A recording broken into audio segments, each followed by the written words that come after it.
तो दोस्तों, ये हमारे नए सीज़न का सबसे पहला एपिसोड है। And that's for the reason मैंने सोचा कि पहला एपिसोड है तो क्यों ना श्री गणेश के साथ ही इसका श्री गणेश किया जाए।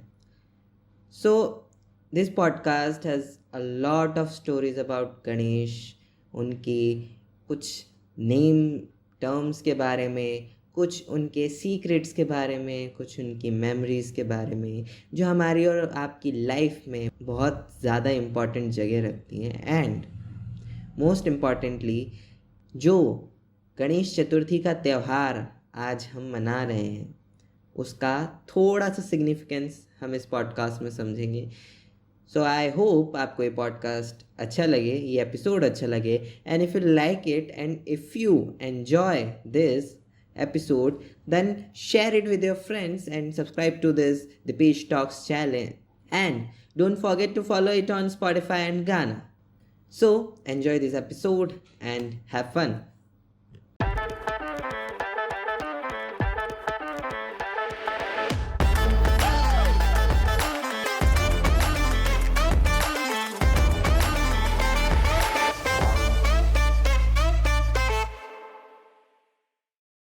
तो हेलो गाइस, आप सभी का स्वागत है एपिसोड नंबर 1 में, जिसमें आज हम करने वाले हैं थोड़ी गणेश चतुर्थी स्पेशल बातें with the special guest mister Suyog.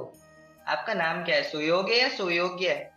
Actually मेरा नाम सुयोग्य है, बट आम जनता के लिए थोड़ा ये आसान हो बोलने के लिए, इसलिए मैंने अपने नाम को बाइसेक्ट करके छोटा कर दिया है। तो it's Suyog. And hey everyone, आप सभी का स्वागत है एक गणेश चतुर्थी स्पेशल एपिसोड में, जहाँ पर मैं फीचर हो रहा हूँ दीपेश टॉक्स पे। और काफ़ी सारी बातें होने वाली है, बिकॉज पर्सनली मेरे लिए गणेश चतुर्थी काफ़ी स्पेशल है, बचपन से और अभी भी। एंड जो बप्पा का जो एग्जिस्टेंस है मेरी लाइफ में, वो काफ़ी स्पेशल रहा है। सो या I am looking forward to it. Let's first introduce Ganesh ji, आपके लाइफ में क्या मीनिंग रखते हैं? गणेश जी का जो मीनिंग है, एक्चुअली उनका सिग्निफिकेंस बचपन से है मेरी लाइफ में। अगर उनको देखा जाए कि मैं किस तरह से देखता हूँ, तो मैं उनको as a symbol of hope, उम्मीद की किरण है वो मेरे लिए। और दूसरा जो नाम उनके लिए मेरे दिमाग में आता है वो है विघ्नहर्ता। बिकॉज कभी भी कुछ भी होता है, या फिर जब कभी भी हम कुछ भी नया काम करते हैं, तो हमारे पुराणों के हिसाब से सबसे पहले गणेश जी की पूजा की जाती है। और जब कभी भी मैं कुछ नया स्टार्ट करने जाता हूँ, या फिर मैंने कुछ नया सीखने की कोशिश भी की है, तो उससे पहले गणपति बप्पा मोरया बोल के, या फिर जय बजरंगबली बोल के एक जो हिम्मत आती है अंदर से, एक जो कॉन्फिडेंस आता है, एक जो बूस्ट मिलता है, वैसा सिग्निफिकेंस तो है ही है। और बचपन में जो मूवीज आती थी, बचपन में जो हम लोग कार्टून्स देखते थे, that was related to Lord Ganesha. उन्होंने एक बेस्ट फ्रेंड की तरह उनको मेरे दिमाग में ऐसे एम्बॉडी कर दिया है कि हाँ देखो, कोई नहीं है तो गणेश जी है ना, बेस्ट फ्रेंड है ना तुम्हारे। यस, वो जो मूवीज थी, माय फ्रेंड गणेशा, माय की फ्रेंड गणेश, ट्रिलॉजी थी, हाँ, that impacted various kids। बहुत बच्चों के दिमाग में गणेश जी के लिए एक वो फ्रेंडली इमेज क्रिएट की। एंड यानी हर बच्चा उसी की तरफ देखता है। यानी गणेश जी की एक जो बच्चों वाली इमेज है, क्यूट है और इनोसेंस है, पर अच्छा गुड लक है उनके साथ है, और हमेशा हर बच्चे के साथ रहते हैं। ये जो इमेज बनी हुई है, वो इमेज मूवीज की वजह से पहले। एंड आई एम ग्लैड कि मैंने ऐसी चीज़ों को देखते हुए मैं बड़ा हुआ, बिकॉज उन्होंने एक जो चीज़ों को, फैक्टर को सेट करना था, एक बच्चे के दिमाग में आपको सेट करना चाहिए कि वो अपने कल्चर को जाने, अपने कल्चर से जुड़ा भी रहे और उससे प्यार भी करे। तो ये चीज़ उन मूवीज ने बहुत अच्छे से की है। गणेश जी पूरे कल्चर का काफ़ी इम्पोर्टेंट हिस्सा है। एंड आई एम ग्लैड कि मैं उनके साथ बड़ा हुआ, उनके साथ साथ मैं हनुमान जी के साथ बड़ा हुआ, कृष्ण भगवान के साथ बड़ा हुआ, उनके कार्टून्स के साथ बड़ा हुआ। तो उन्होंने मुझे एक तरीके से जोड़े रखा अपने रूट से। Of course, because Ganesh ji एक ऐसे भगवान है जो पूरे ऑल ओवर इंडिया में पूजा जाते हैं। क्योंकि पूरे ऑल ओवर इंडिया में उनकी पूजा होती है। जैसे साउथ में आप अलग अलग देवी देवता देखते हो, बंगाल साइड अलग होते हैं, गुजरात में अलग होते हैं, पर Ganesh ji is common all over. Well मैं इस चीज को थोड़ा सा क्लैरिफाई करूंगा कि यस जो भारत के हर एक जो डिस्ट्रिक्ट है या फिर हर एक जो स्टेट है उसमें एक अलग देवता को माना जाता है, लाइक उनका एक इलाका टाइप जैसे। जैसे यस बंगाल में आप देखोगे तो आपको प्रोमिनेंटली माँ दुर्गा की देवी पूजा मिलेगी। आप उड़ीसा जाएंगे तो आपको लॉर्ड जगन्नाथ मिलेंगे। आप साउथ में यस जाएंगे तो आपको वेंकटेश मिलेंगे। नॉर्थ में जाओगे तो आपको भोलेनाथ मिलेंगे। तो यस और हाँ, अगर आप महाराष्ट्र जाओगे तो वो गढ़ है गणपति बप्पा गणपति मोरया का। का। जी हाँ। तो कहा जाता है कि लाइक जो मराठास थे हिस्टोरिकली, यस मराठास ने सबसे पहले इन चीज को गणेश जी को और माँ भवानी को पूजना शुरू किया, बिकॉज ताकि वो बाकी के जो आगे वाली पीढ़ी है उसको उस कल्चर से जोड़े रख सके, उस वॉरियर कल्चर से जोड़े रख सके जो हमारे पास बहुत पहले से हमारे साथ खून में जुड़ा हुआ है। एंड यस उसी कारण से आपको मराठी जो लोग हैं, जो मराठी कल्चर है उसमें गणेश जी का इन्फ्लुएंस काफी ज्यादा हाई मिलेगा, सबसे ज्यादा मिलेगा actually. And do you know कि पूरे इंडिया में गणेश जी का इफेक्ट शायद उसकी वजह से और स्ट्रांग हो गया, बिकॉज जो ब्रिटिशर्स थे, तो ब्रिटिशर्स के पहले अपनी हिस्ट्री बुक्स में अपन को पढ़ाया जाता है कि जो मुगल्स थे, डायरेक्ट मुगल्स से ब्रिटिशर्स के पास कंट्रोल चला गया। हाँ, बट इन एक्चुअल हिस्ट्री क्या हुआ, जो मराठा थे उन्होंने मराठास मुगलों ने से मुगल्स को हराया। पूरे मुगल्स से इंडिया को टेक ओवर कर ही लिया था। देन वो लेकिन ब्रिटिशर्स खीर खाने आ गए बीच में। एक्चुअली में हुआ यही था कि लाइक जो मुगल सल्तनत को हराने का और खदेड़ने का देश से बाहर सबसे बड़ा काम था मराठा एम्पायर ने किया था, जिसका यस अगर कहा जाए जो स्ट्रेच हुआ था वो अराउंड अफगानिस्तान तक जा ही चुका था ऑलमोस्ट। हाँ लेकिन जब कहा जाता है कि जो एम्पायर जितना बड़ा होता है उसमें इंटरनल कॉन्फ्लिक्ट, जो अंदरूनी लड़ाई है, उसके भी आसार बढ़ जाते हैं, जो हुआ मराठा obviously एम्पायर में, एंड जिसका फायदा उठाया अंग्रेजों ने। एंड दस यस हाउ हमारा जो मराठा एम्पायर था, ग्रेट मराठा एम्पायर था, वो खत्म हो गया। ऑब्वियसली वो ब्रिटिशर्स के जो उन्होंने पॉलिसी लगाई थी डिवाइड एंड रूल, वो सक्सीड वो तो काम करती ही थी। आप उसके साथ साथ ये भी चीज़ है। एंड गणेश चतुर्थी का जो सिग्निफिकेंस है वो Yes. हमारे आज़ादी में भी था, क्या आप जानते हैं? नहीं। एक्चुअली आपने लोकमान्य तिलक का नाम तो सुना ही होगा। यस, उन्होंने गणेश चतुर्थी के सेलिब्रेशन स्टार्ट किए थे। जी हाँ। तो 1928 के अराउंड में उन्होंने इस चीज़ का शुरुआत किया था, सो दैट यस कि लोग एक तरीके से एक मास गैदरिंग हो, लोग जहाँ इकट्ठा होते हैं वहां पर ताकत होती है। क्योंकि देखो, आइडिया में चाहे जितनी ताकत हो, आइडिया अगर भीड़ को जुटा सकती है, आइडिया अगर एक भीड़ को ताकत दे सकती है, तो वो आइडिया बहुत ज्यादा पावरफुल। तो गणेश चतुर्थी एक रिलीजियस फेस्टिवल की तरह उन्होंने शुरू किया, लेकिन उसका एक हिडन मीनिंग था कि वो लोगों को एक साथ लाना चाहते थे, सो दैट अगर लोग यूनाइटेड हो जाएंगे तो they can overthrow anybody who is trying to rule them। And उसमें लोकमान्य तिलक काफी ज्यादा सक्सेसफुल भी हुए। एंड डू यू नो, उनको मास गैदर सिर्फ दो तरीके की लोगों की डिवाइडेशन को करना है। एक ब्राह्मण्स और जो नॉन ब्राह्मण्स थे उनको कलेक्ट करना था। तो उन्होंने उनका जो प्राइवेट पूजा होती थी उनकी, उन्होंने एक पब्लिक इवेंट क्रिएट किया उसके आउटसाइड। और जो गणेश जी हैं वो गॉड ऑफ लक है, गुडनेस है, ऑस्पिशियसनेस है। तो उन्होंने के भी हैं।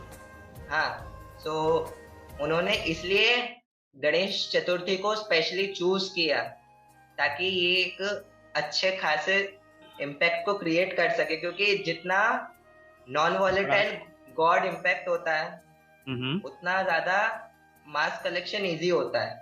क्योंकि आप अगर जैसे वैष्णव और शैव है अपने माइथोलॉजी में, जी हाँ, तो आप शिव और विष्णु को लेके ज्यादा मास गैदर कर नहीं सकते हो। बिकॉज अगर आप एक को बुलाओगे तो दूसरा नहीं आएगा, दूसरे को बुलाओगे पहला नहीं आएगा। लेकिन गणेश जी दोनों को कनेक्ट करते हैं। बिकॉज क्या है कि अपनी माइथोलॉजी में जिन्होंने पढ़ी नहीं है उनको आइडिया कम है कि कौन सी चीज काल के अंदर आती है और काल के बाहर है और किसका क्या सिग्निफिकेंस है। तो लोगों की मेंटेलिटी कॉन्फ्लिक्ट क्रिएट कर देती। So let's jump to the next topic. आपको वो स्टोरीज पता है गणेश जी के बारे में? काफ़ी सारी एक्चुअली मैंने इस पे रिसर्च करी हुई है। And Yes. देखो, पर्सनली मैं बता रहा हूँ कि जितनी मैं अपने पॉडकास्ट में, मेरा पॉडकास्ट एक्चुअली है जज्बात की बात, आप स्पॉटिफाई पे सुन सकते हैं। उसमें मैं नॉर्मली बात करता हूँ, फीलिंग्स की बात करता हूँ, मैं ह्यूमन इमोशंस की बात करता हूँ, आप कैसा फील कर रहे हैं वो भी आपकी शायरियों के अंदाज में। लेकिन So guys, साथ साथ go and check मैं it out. It's podcast and carry on. लेकिन इसके साथ साथ मैं इंडियन माइथोलॉजी में एक्चुअली, लोग ये ब्रिटिशर्स का दिया हुआ टर्म है कि हमारी ये चीज़ें माइथोलॉजी है, मैं इसे हिस्ट्री की तरह देखता हूँ। तो मैं इंडियन हिस्ट्री में बहुत ज़्यादा इंटरेस्ट रखता हूँ, और ऐसा ऐसा हिस्ट्री जो एक्चुअली में हुआ है। लोग कहते हैं कि महाभारत और रामायण जो है मिथ है, मिथक है। अगर वो दोनों मिथक है तो उनके प्रमाण क्यों हैं? सवाल तो ये है। लेकिन हाँ, मुझे इन चीज़ों में बहुत ज़्यादा इंटरेस्ट है, एंड इसीलिए मैंने गणेश जी के ऊपर भी काफ़ी रिसर्च करी हुई है।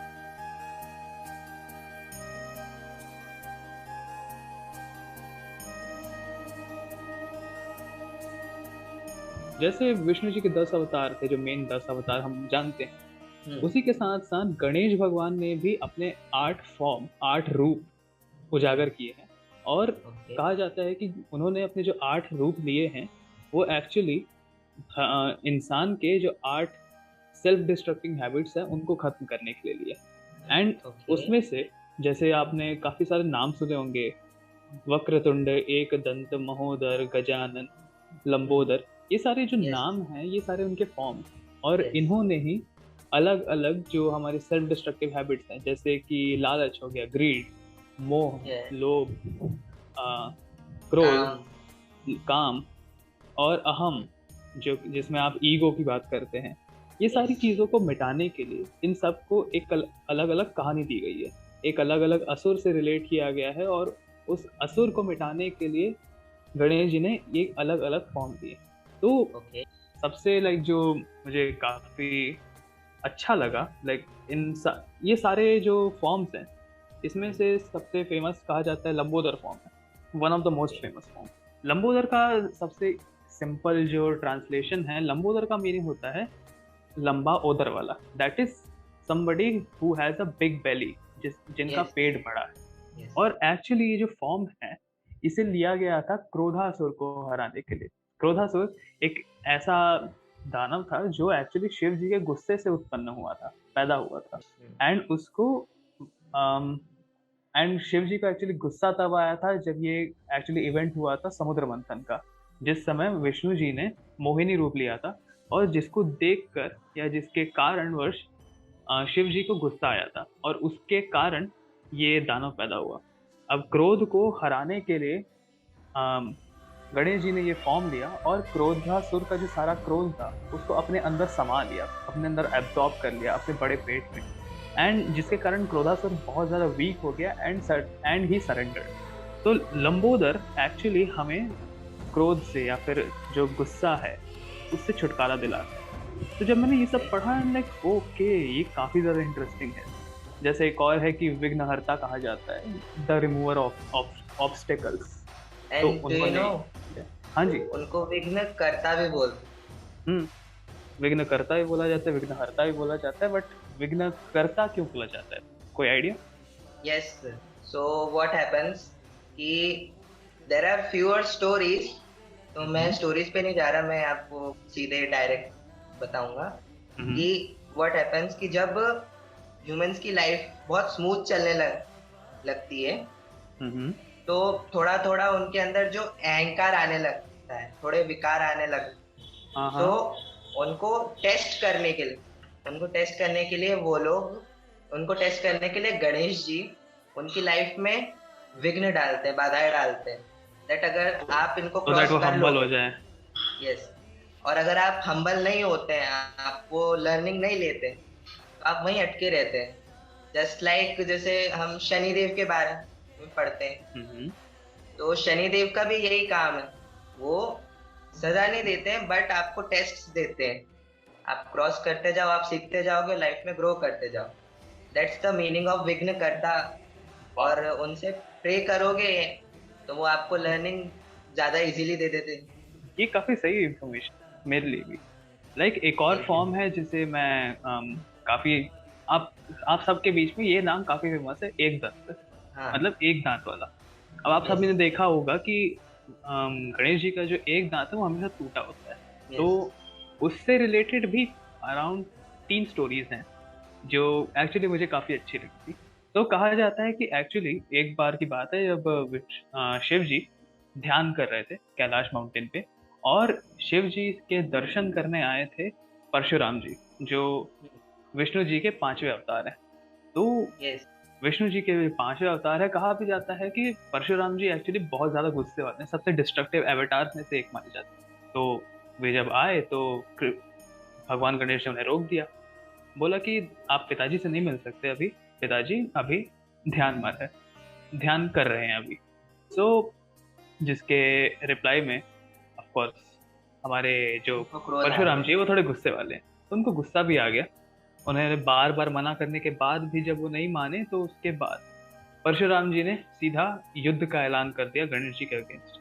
और उन्होंने अपना जो डिवाइन एक्स है, अपना जो फरसा है कुल्हाड़ी, उससे वार किया गणेश जी पे। और गणेश जी ने इसका जो वार है अपने दांत पर दी, जिसके कारण उनका दांत टूट तो गया, एंड जिसके बाद ही उनको एक दंत का टाइटल मिला। बट एक्चुअली ये जो दांत है, इसका एक और स्टोरी है टूटने का।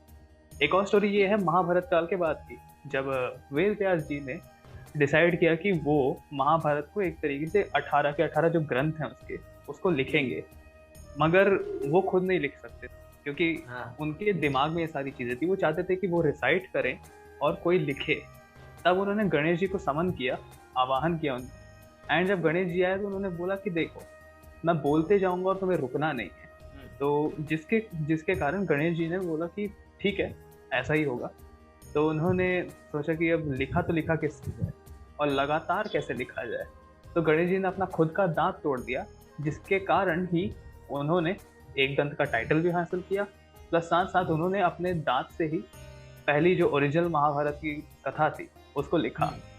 एक और चीज है कि ये जो नाम है एक दंत, एक्चुअली इसका जो मीनिंग है, एक और मीनिंग कहा जाता है द सुप्रीम ट्रूथ, मतलब जो शाश्वत सत्य, हिंदी में थोड़ा और प्योर में बोला जाए। ये जो रूप है हमें माया से बाहर निकालता है, माया को खत्म करता है। माया मतलब क्या? जो हमारे सामने डिल्यूजन्स होते हैं, मटेरियल इल्यूजन है, इल्यूजन्स होते हैं। हाँ, तो माया को हराने के लिए एक दंत का जो फॉर्म है भगवान गणेश ने लिया था। तो ये तो 3 स्टोरीज थी इस स्पेशल फॉर्म के अराउंड थी, एंड काफी सारी स्टोरीज है, बट वो एपिसोड काफी लंबा हो जाएगा, इसके लिए मैं पर्सनली एक और एपिसोड बनाऊंगा। So, which one is the favorite form?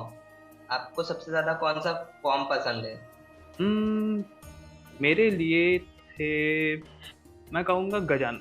Gajanan, क्योंकि गजानन का जो मन, मतलब जो पूरा ट्रांसलेशन है इस शब्द का, गजानन का सिंपल मीनिंग है the Lord who has the elephant face.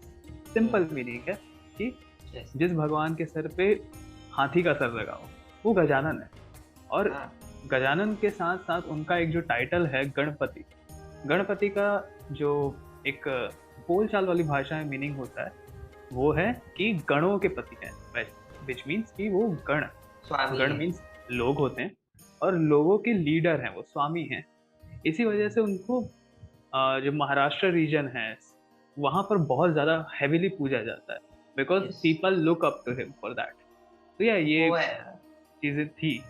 You just mentioned, एक नाम आपने मेंशन किया था, लंबोदर जी। सो लंबोदर से रिसेंबल करता है उनका एक और नाम है, that is Mahodar. The great valley, जिनका बहुत बड़ा उदर है। हाँ। तो अकॉर्डिंग टू ब्रह्मांड पुराण बोलते हैं दैट जो महोदर रूप है उसमें जितने अलग अलग जितने ब्रह्मांड है सारे एग्जिस्ट करते हैं उनके बेली में। दैट्स व्हाई उनको महोदर कहते हैं। और महोदर का जो फॉर्म है उनका, वो एक्चुअली हमें मोह से छुटकारा दिलाता है। ये मैंने रीड किया हुआ था, क्योंकि उन्होंने मोहासुर नाम के एक दानव को हराया था। एंड एक और पॉइंट है कि जो विष्णु जी हैं उनके उदर में भी पूरे ब्रह्मांड समाये हुए हैं। ऐसे So Vishnu ji Ganesh and के Vishnu ji resembles there. मैंने विष्णु जी से रिलेटेड मैंने काफी सारी मल्टीवर्सल थ्योरीज क्रिएट मतलब पढ़ी हैं, जिनमें से हाँ, हम उन एक पे भी है एक बार पॉडकास्ट बनाएंगे. I have pure scientific points over that, but वो किसी और एपिसोड का टाइम. चलो इसका एक सो छोटा सा क्लिप मैं बता देता हूँ कि कहा जाता है कि विष्णु जी जो है, जो मटेरियल वर्ल्ड है, मटेरियल हाँ. वर्ल्ड के सेंटर में कहा जाता है कि कारणोदक्षय विष्णु नाम का एक महाविष्णु फॉर्म है, जिसके हाँ. जब भी वो सांस एक्सेल करते हैं, सांस छोड़ते हैं, हाँ. तो उनके शरीर के हर जो रोम है, छिद्र है, उससे एक यूनिवर्स का जन्म होता है, हर एक हाँ. पोर से. तो एक तरीके से एक मल्टीवर्स को भी इमेजिन करता है, बिकॉज आपके शरीर में कितने छेद हैं, सोचो कितने पोर्स हैं, 3.5 करोड़. और हर एक सांस में 3.5 करोड़ से ज्यादा यूनिवर्सेस है, और उस हर एक यूनिवर्स में अपने ब्रह्मा विष्णु महेश है. हाँ. तो लाइक उस चीज को क्रिएट करने के लिए मल्टीवर्सल फैक्टर है. बट या वो फिर कभी हाँ. किसी और एपिसोड में. हाँ, आई विल एक्सप्लेन यू. मैंने 2-3 बुक्स में पढ़ा है उसके बारे में. थोड़ी sure. अलग थ्योरी है, we will talk about it. But मैंने एक फनी स्टोरी पढ़ी थी गणेश जी. दैट आपको पता होगा, आपने स्टोरीज पढ़ी होंगी. तो कार्तिकेय और जो गणेश जी हैं, उन्होंने भाई रेस तो करी. हैं, बट ऐसा बोल कि उनकी राइवलरी होती रहती है बार बार. Sibling rivalry. हाँ, दैट कार्तिकेय को कभी कभी लगता है कि माँ और पिताजी गणेश से ज्यादा प्यार करते हैं. दैट वो भाई बहन की लड़ाई चलती रहती. सो ऐसी राइवलरी चलती.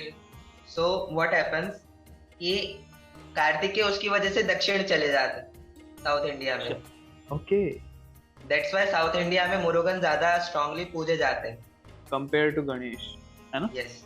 सो क्या होता है कि वो वहां पे जाते हैं, तो उनको एक ट्राइबल प्रिंसेस पसंद आ जाती है, वन देवी. अच्छा. अब क्या होता है, वो अलग अलग रूप लेके, कभी चूड़ी वाला बन, कभी एक ऋषि बन के उनसे यानी प्रिंसेस से मिलने की कोशिश करते हैं.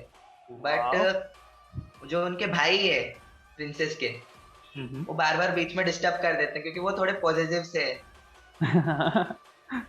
तो व्हाट हैपेंस कि कार्तिक परेशान हो जाते हैं. अच्छा. बट वो युद्ध तो करना नहीं चाहते, तो वो कैलाश वापस जाते हैं. तो एक्चुअली क्या होता है, साउथ इंडिया में ऐसा बोलते हैं कि गणेश जी बड़े भाई. हाँ. और नॉर्थ इंडिया में ऐसा रिचुअल है कि गणेश जी छोटे भाई. एक्चुअली हाँ. तो साउथ इंडिया में तो वो कार्तिकेय कैलाश वापस जाते हैं, उनसे मिलते हैं, उनसे प्रे करते हैं, मदद मांगते हैं कि तुम विघ्नहर्ता हो, मेरे जीवन के ये जो 3 जो कुछ भी भाई हैं उनके जो विघ्न है उनको दूर करो. तो गणेश जी उनके साथ आते हैं. गणेश जी एक वायलेंट हाथी का रूप लेते हैं और वन देवी के ऊपर हमला कर देते. अरे बाप रे. तो वन देवी उनको देख के बहुत डर जाते हैं. तो वन देवी क्या करती है, धीरे यानी उनको वहां पे मुरुगन वहां पे खड़े रहते हैं कार्तिकेय, और कार्तिकेय से वो हेल्प मांगती, मुझे इससे बचा लो, आप जो मांगोगे मैं आपको दूंगी. तो अब जैसे वो तो पता ही है, आजकल सीरियल्स मूवीज में भाड़े के गुंडे आते हैं, या फिर भाई नकली गुंडे बन के आ जाते हैं. जब हीरो आया तो वो तो निकल जाते हैं प्यार से. गणेश जी भी चले गए. अब जो कार्तिकेय हैं उन्होंने उनसे बोला कि आपने प्रॉमिस किया था तो आप मुझसे शादी कर लो. और जब उनको पता चला कि ये भगवान कार्तिकेय हैं तो वो मान भी गई. ये तो बहुत सही था. बहुत फेमस स्टोरी है ये साउथ इंडिया में. अच्छा हाँ, फन फैक्ट, कार्तिकेय को इंडियन गॉड ऑफ वॉर भी कहा जाता है. जस्ट देव सेनापति है वो. एक्चुअली जो शिव जी की जो सेना है उसके जनरल हैं वो, सेनापति. Fun fact. And Ganesh ji की एक और अमेजिंग थी. और गणेश जी की एक और एक ऐसी इंटरेस्टिंग स्टोरी है, फैमिली राइवलरी टाइप में. दैट आपको पता होगा, जैसे गंगा और माता पार्वती बहनें. तो क्या होता है कि जो पार्वती माता है वो एक टाइम पे, क्योंकि गंगा जी शंकर जी के सिर पे विराजती हम्म। हैं, और माता जी की शादी हुई तो वो साथ में बैठती हैं। हाँ जी। तो गंगा जी ने एक बार शायद कुछ कह दिया था कि पार्वती माता थोड़ी चिढ़ गई थी। अच्छा। तो व्हाट हैपेंस कि उनके बीच लड़ाई होने लग गई। तो ओके। माता पार्वती थोड़ी दुखी परेशान रहने रहने लग गई। तो गणेश जी क्या करते हैं, गंगा जी को अपने साथ दक्षिण की साइड ले आते हैं। अच्छा। तो उस उनको आज भी वहां पे दक्षिण गंगा के नाम से जाना जाता है, और आज के जिनका टाइम में वो रिवर को कुछ कॉमन और नाम नाम है से बुलाते गोदावरी। हैं। ओ। तो गोदावरी इज गंगा, दक्षिण गंगा, जस्ट इन दक्षिण the Ganga. South Indian form. हाँ, सो गणेश जी वाओ। उनको नॉर्थ से साउथ में लेके आया ताकि फैमिली राइवलरी सॉल्व हो सके, ये मम्मी तो पापा के बीच काफी का झगड़ा इंटरेस्टिंग था। निपटे। ये तो काफी इंटरेस्टिंग था, ये तो मुझे नहीं पता था। तो ऐसी बहुत सारी family related stories Ganesh ji से और उनकी बहुत सारी फैमिली रिलेशन से उनमें मिलती हैं बहुत सारे। और क्या इनका एक रीजन भी है, क्या बट उसके रीजन? बारे में बाद में बात करें। बट अभी आपकी थोड़ी मेमोरीज के बारे में बात कर। जैसे गणेश चतुर्थी बहुत फेमस है, आपने बताया अभी से लोकमान्य तिलक ने सेलिब्रेट करना शुरू किया था। हम्म। तो नाउ अब बहुत बड़ा सेलिब्रेशन होता है, पूरी कंट्री में मनाया जाता है, घर घर लाते हैं हम्म। गणेश जी को। कोई 2 दिन, कोई 10 दिन, कोई 7 दिन रखते हैं अपने घर में। हम्म। हमारे यहाँ इंदौर में तो बड़ी झांकी निकलती है जिस दिन वो जाते हैं, हाँ हाँ। पूरी हर। जुलूस निकलता है झांकियों का। और यहाँ की बहुत ज्यादा फेमस है वो। हम्म। अनंत चतुर्दशी को जब भी झांकी निकलती रात को 10-11 बजे से सुबह 3-4 बजे तक निकलती रहती हैं, जो अलग लोग और अलग बड़े नाचते बड़े हैं। जो ऑर्गेनाइजेशन है उनकी, हम्म। इसमें अलग अलग भगवानों के कृत्य स्टोरीज को एक इमेजरी के इमेज या फिर मॉडल फॉर्म में डिपिक्ट करने की कोशिश करते हैं। हम्म। और हमारे यहाँ ऐसे पंडाल जैसे बचपन में लगते थे। सो देर आर मूवीज की वजह से अपन गणेश जी के लिए तो ज्यादा फैसिनेटेड रहते ही थे। हाँ हाँ। और जो अलग अलग त्योहार आते हैं तो उनमें सबसे ज्यादा स्पेशल फिर गणेश जी का ही लगता है, क्योंकि उनकी अपन ने मूवीज ज्यादा देखी है ऐसी फ्रेंडली किड्स के साथ। सही सही बात, सही बात। तो एक्चुअली मैं खुद बचपन में जब था ना, तो मैं गणेश चतुर्थी का एक्चुअली हर साल वेट करता था, लाइक डेस्परेटली, कि कब मैं और पापा जाएं, मैं गाड़ी की टंकी पे बैठूं, एंड जब लाइक हम अपनी पसंद का एक बढ़िया मिट्टी का हम वो लेकर आए, मूर्ति उनकी लेकर आए, और मैं बढ़िया पीछे बैठ जाऊं गाड़ी के, फिर बाइक में पीछे बैठूंगा, पापा चला रहे हैं और मैं अपने हाथ से लाइक ऐसे पकड़ के रखा हूँ, जकड़ के रखता था कि कुछ भी हो जाए, अरे मैं गिर जाऊं चलेगा, लेकिन वो मूर्ति गणेश नहीं जी नहीं टूटनी थे। चाहिए। हाँ। तो लाइक ऐसा कनेक्शन था मेरा उनके साथ। और ऑफ कोर्स जब मैं पहली मूवी देखी थी ना मैंने, ओ माय फ्रेंड हम्म, गणेशा, तो जो उसमें लास्ट सीन रहता है ना, जब उनका जाते जाना हैं। रहता है, तो मैं काफी इमोशनल हो गया था उसके लिए। वो तो मसल्स पूरे चेहरे के ऐसे खुद, हम नहीं रोना चाहते पर वो उनको आ ही हमें जाता है रोना। रोने पे मजबूर कर देती है वो मूवी, क्योंकि उनको जाता देख बुरा लगता है, बहुत बुरा लगता है। स्पेशली बच्चे ज्यादा कनेक्ट कर। हाँ। तो मैं मैं बहुत ज्यादा रोता था, no doubt, I'll be honest. मैं और स्पेशली उस उस गणेश पिक्चर जी के जो है। निकलने के कई सालों तक मेरे ऊपर उससे का इफेक्ट रहा। और हाँ, मेरे साथ ऐसा है, मेरे भगवानों के साथ, मेरे खुद के भगवानों के साथ ऐसा कनेक्शन है कि मैं उनसे बातें करता हूँ, ठीक है, like anybody can find it weird, but एक तरीके से वो मेरे गाइडेंस के लिए होते हैं।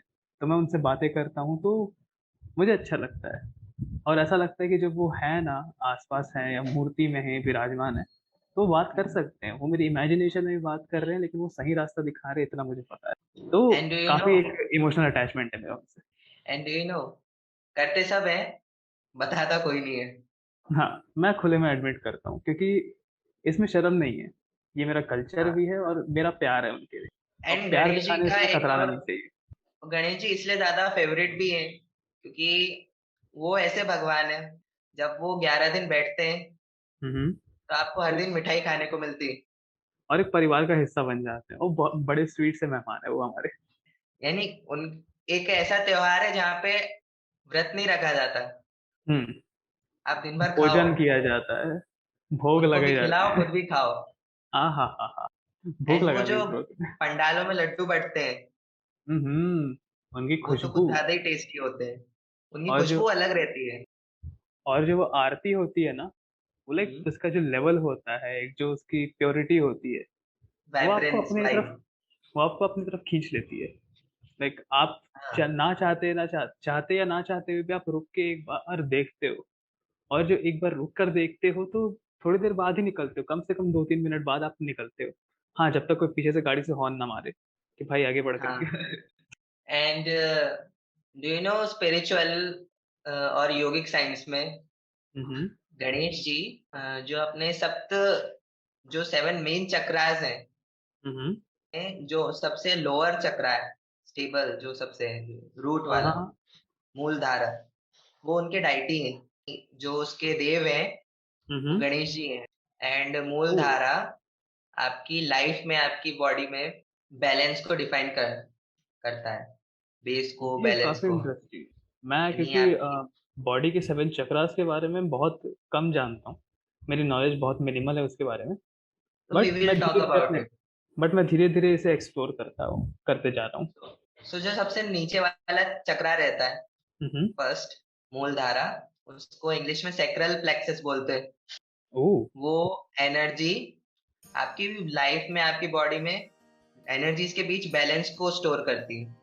अगर वो चक्रा बैलेंस नहीं है हम्म। तो आपको एंग्जाइटी ज्यादा होती है, कंफ्यूजन ज्यादा होता है, सेल्फ डाउट बढ़ जाता है, बात बात पे टेंशन होती है, आपको रास्ते समझ नहीं आते। दैट्स वाई आप जब ऐसी चीजें लाइफ में होती हैं तो पंडित वगैरह बोलते हैं ना, गणेश जी की पूजा करो। हाँ। तो गणेश जी मूलधारा चक्र को कंट्रोल करते हैं। ओ। वो बाकी सारे जो 6 चक्रास, हम्म। उनकी एनर्जीज को बैलेंस करने के लिए सबसे पहले मूलधारा बैलेंस करना पड़ता है।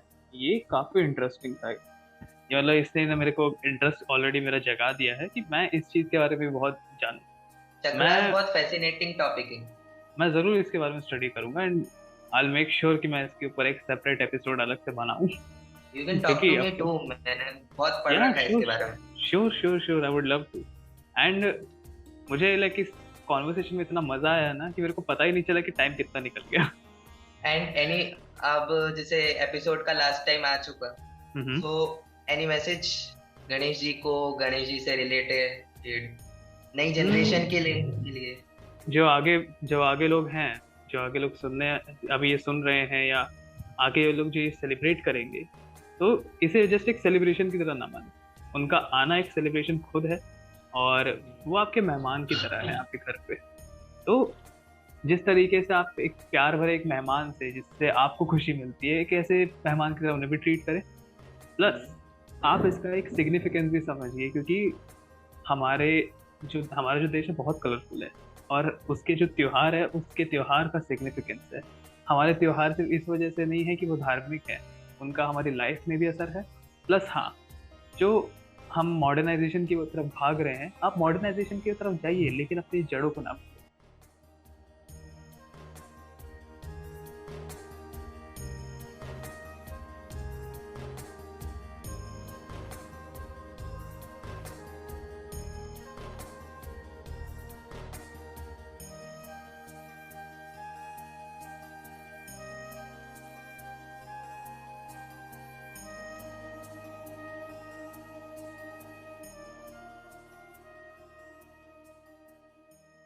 So, guys, this is the loveliest podcast with the most friendly guest, Suyog, जिन्होंने बहुत सारी स्टोरीज हमारे साथ शेयर करी, and we have discussed about Ganesh ji. And future में ऐसे और एपिसोड्स उनके साथ बनाएंगे, एंड ऐसे और एपिसोड्स आने वाले हैं। कुछ सोलो होंगे, कुछ मेरे साथ होंगे, और कुछ मेरे कैरेक्टर्स के साथ होंगे, और कुछ गेस्ट के साथ भी होंगे। So hang on for such episode जहाँ पे आपको spirituality, dark elements of Indian mythology, थोड़े एनर्जी सीक्रेट्स, योग, एंड ऐसे ही बहुत सारे टॉपिक्स के बारे में, साइंटिफिक, साइकोलॉजिकल और लोगों के जो पर्सपेक्टिव्स हैं उनके बारे में जानने को मिलेगा। So subscribe to our channel and don't forget to follow us on Spotify and Gaana. Thank you.